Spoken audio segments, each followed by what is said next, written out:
بسم اللہ الرحمن الرحیم۔ شروع اللہ کے نام سے جو بڑا مہربان نہایت رحم والا ہے۔ ناظرین، طاہر آزاد آفیشیل چینل میں آپ کو دل کی گہرائیوں سے السلام علیکم۔ حضرت خواجہ بندہ نواز گیسون دراز فرماتے ہیں، ایک دفعہ 4 یہودی پیشواؤں نے حضرت عمر فاروق رضی اللہ تعالیٰ عنہ کے پاس جا کر کہا کہ آپ پیغمبر اسلام صلی اللہ علیہ وسلم کے دوسرے خلیفہ ہیں اور پیغمبر اسلام کا علم آپ کو ملا ہے۔ آپ سے ہم چند سوالات کرتے ہیں، اگر آپ جواب دیتے ہیں تو ہم اسلام قبول کریں گے، ورنہ ہم سمجھیں گے کہ تمہارا دین باطل ہے۔ حضرت عمر فاروق رضی اللہ تعالیٰ عنہ نے جواب دیا کہ کیا سوالات ہیں؟ انہوں نے کہا کہ نمبر 1، دوزخ کا قفال کیا ہے؟ نمبر 2، اس کی چابی کیا ہے؟ نمبر 3، بہشت کا قفال کیا ہے؟ نمبر 4، اس کی چابی کیا ہے؟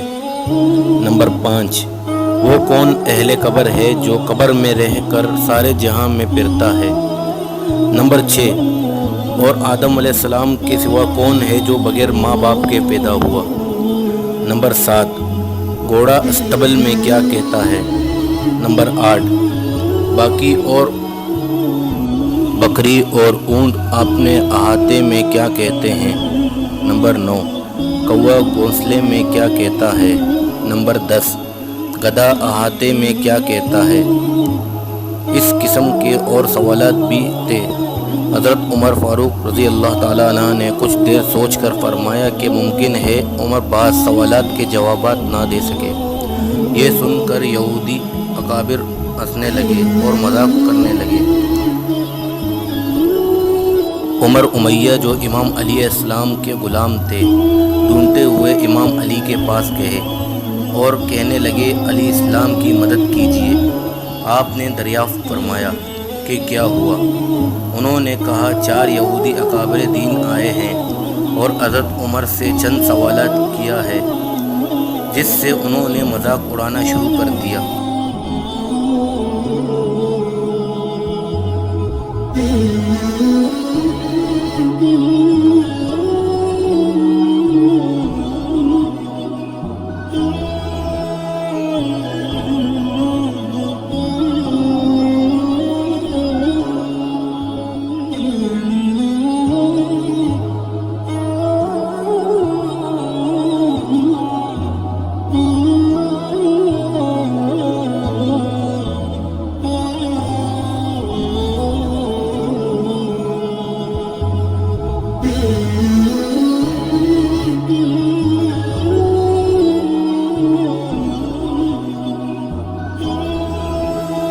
امام علی علیہ السلام نے رسول صلی اللہ علیہ وسلم کا جبہ زیب تن فرمایا اور رسول صلی اللہ علیہ وسلم کی دستار سر پر باندھی اور جلدی سے حضرت عمر فاروق رضی اللہ تعالیٰ عنہ کے پاس پہنچ گئے۔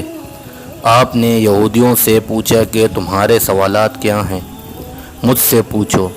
رسول کریم صلی اللہ علیہ وسلم نے مجھ پر علم کے 1000 دروازے کشادہ فرمائے، اور پھر ہر دروازے میں سے 1000 دروازے اور کھولے ہیں، جو مرضی ہے پوچھ لو۔ یہودیوں نے کہا، دوزخ کا قفال کیا ہے؟ آپ نے جواب دیا، کلمہ لا الہ الا اللہ محمد الرسول اللہ۔ انہوں نے کہا، اس کی چابی کیا ہے؟ آپ نے جواب دیا، اللہ کے ساتھ شرک کرنا۔ انہوں نے کہا، بہشت کے دروازے کا قفال کیا ہے؟ آپ نے فرمایا کہ شرک باللہ۔ انہوں نے کہا کہ اس کی چابی کیا ہے؟ آپ نے فرمایا، کلمہ لا الہ الا اللہ محمد الرسول اللہ۔ انہوں نے کہا، کون اہل قبر ہے جو قبر میں ہوتے ہوئے جہاں کی گشت کرتا ہے؟ آپ نے فرمایا، پیغمبر یونس علیہ السلام، کیونکہ وہ مچھلی کے پیٹ میں تھے اور مچھلی دریا میں گشت کر رہی تھی۔ آپ نے تمام سوالوں کے جواب دے دیے اور وہ مطمئن ہو گئے، جس کا نتیجہ یہ نکلا کہ ان میں سے 3 اکابر نے اسلام قبول کر لیا، باقی ایک رہ گیا۔ اس نے کہا کہ آپ مجھے دقیانوس کا نسب، اس کے شہر کے رسم و رواج اور والدین کے نام اور اس کے زمانے کی خاصیت بتائیں۔ اور یہ بھی بتائیں کہ اس کا قلعہ کتنا بڑا تھا، اس کے کتنے دروازے تھے، کتنے برج اور کتنے کگورے تھے، تب میں ایمان لے آؤں گا۔ امام علی علیہ السلام نے بالفور اس کے سوالات کے جواب دیے اور وہ بھی دولت اسلام سے مشرف ہو گیا۔ یہ تھی حضرت علی رضی اللہ تعالی عنہ کے علم کا واقعہ۔ ناظرین، اگر ہمارا یہ ٹاپک آپ کو پسند آیا ہے تو ہمارے چینل کو سبسکرائب کیجئے، لائک کمنٹس وغیرہ کیجئے اور کمنٹس میں بتائیے کہ آپ کو یہ اسلامک واقعہ کیسا لگا۔